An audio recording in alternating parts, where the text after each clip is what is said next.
Okay. When we talk about that, I would like to ask you a question about a human life. Mm-hmm. What's the purpose of a human life in the Buddhist vision? Purpose of a human life that's a very big question. Very much depend. But let's I give you a general advice of the answer of a Buddhism view. And Buddhisms, we believe, life is a hotel. This is a hotel, and maybe you check out before they kick out you, if you have any possibility. That is idea of become awakening person. And to be in this hotel is so expensive. We call karmic world. Karma means you need to give everything paid. You need to earn everything, nothing free. Nothing free. Everything you need to earn. This name we call karmic world. In this hotel, this karmic world we call hotel. It's very exhausting to survive, and especially in the Western world. I know Western have a beautiful hotel, but I don't know I'm worth. I don't know worth to stay in this beautiful hotel. Why? It's too expensive sometimes. I see. I don't have time to sleep. I don't have time to go toilet because I want a beautiful road. I need to think. The hotel is too expensive. We are complete stressed out. We are complete exhausted. Poor and rich, no matter. Okay. However, therefore, mostly people don't realize this is a hotel. Yes, they think this is their home. They plan to stay forever. They're so hard work to they stay forever. Therefore, this is the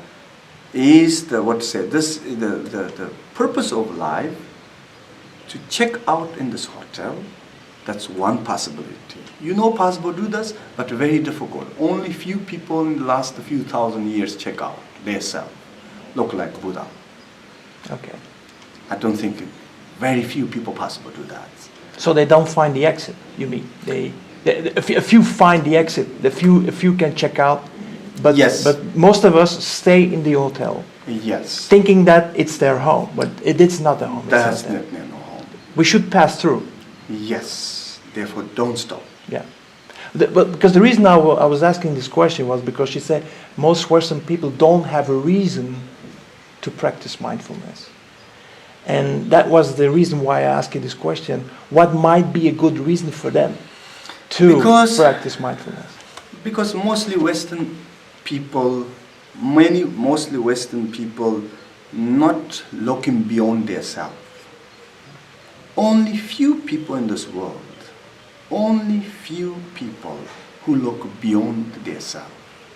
Consciousness? Or anything. Yeah. Especially in the awareness, being especially consciousness. Okay. Okay, especially. And therefore, it's not so useful, all these teachings. Let's say, mostly Westerns is not necessary is to really teaching of mindfulness, because they have very small question. The question is the base of your question, and you receive answers. Yeah. But mostly Westerns question how much I have earned money, how many houses I have, 2 houses, 3 houses. Most intelligent man in the world, he don't think more than beyond their houses. Never think beyond their self. Only few people to think beyond their self. Yeah. Understand? Your question is too small. I don't give you the big answer. You practice mindfulness because you have a stress. And therefore, and you are stressed. You are stressed. Therefore, we need to reduce your stress. And that means we teach relaxation, because relaxation is a preparation of mindfulness, but it's not really main practice of mindfulness, but it's preparation of mindfulness. Therefore, I'm used to say, sometimes Westerns have many questions, but they don't have really question. They don't have a question beyond their self, but they expect answers beyond their self, but they never want to question beyond their self. Why? Because people have a fear to question. The moment of you question, you start to become waking. Nobody wants to become wake. Everybody sleep.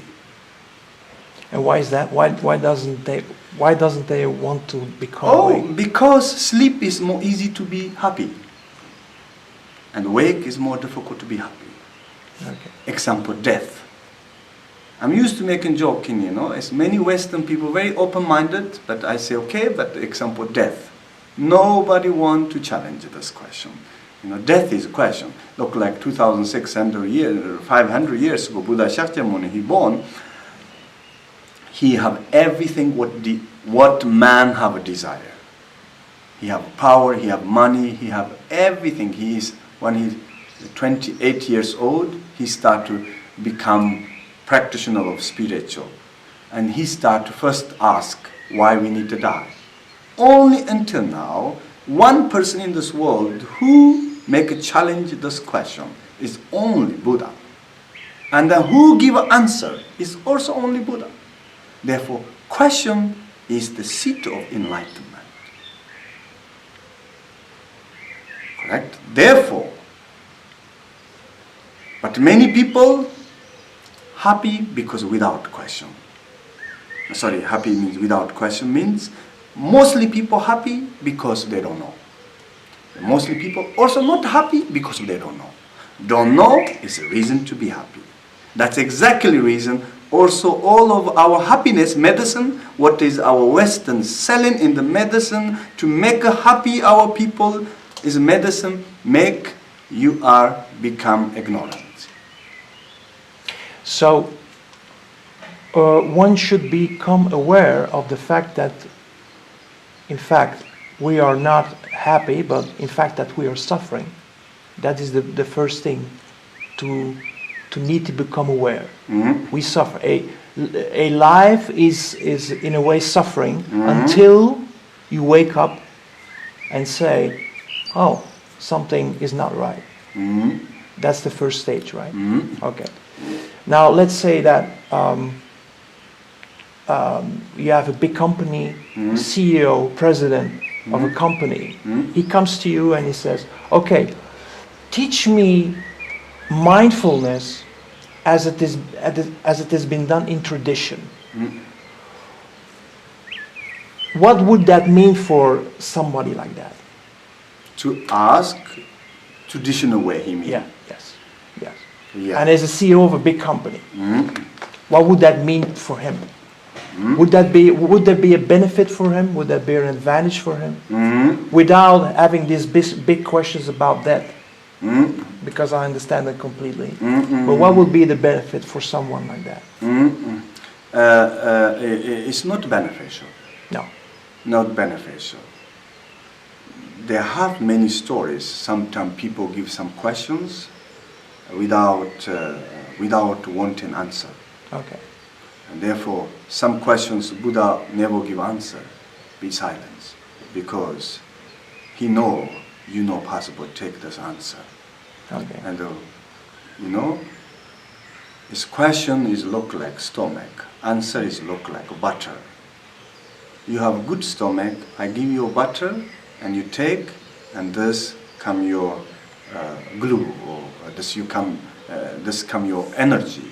Okay. As beauties. Okay. Maybe this make you have nice skins. Your stomach very happy. But your stomach is so weak.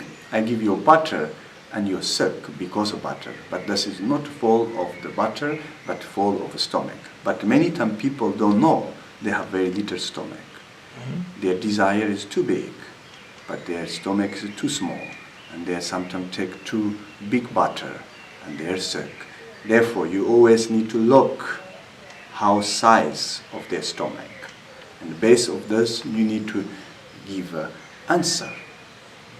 What to say? Answer, yes? Answer is answer. Therefore, they don't need this big teachings of mindfulness. Just the simple ones. Okay. Is really, really simple. That's enough. But generally, Okay. some people, they have many exceptions. Yes. Okay. So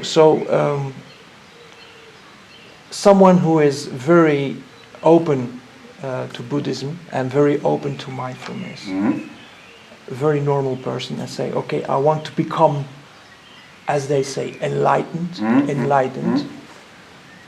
What would mindfulness mean to someone like that? Mhm. What are the possibilities? That is difficult to give answer. Mhm.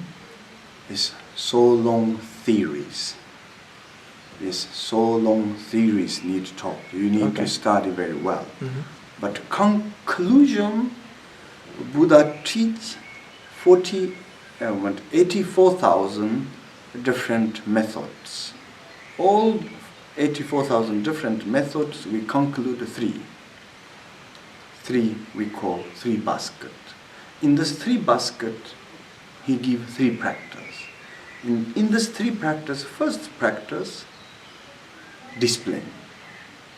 Second practice, mindfulness. Third practice, we call alertness mind. Or you translate, it's a little more higher language, not so cheap language. In the discipline means compassion. And mindfulness means meditation. Alertness mind means wisdom. You know, the highest of our goal is wisdom, because wisdom is the only who make we liberate all of this conditional existence. We are 100% conditional existence. No matter how much you powerful man, no matter how much you're a rich person, no matter how much you are intelligent, you are pure, or you are 100% conditional existence. You become bigger and bigger, your conditional existence become bigger and bigger. That's not what we whatever make we are conditional existence, we are become dependent others. Whatever make we are dependent others, we are not free. Whatever make we are not free, we are suffering. You know, what is the purpose of hard work? To be free, but it never happens.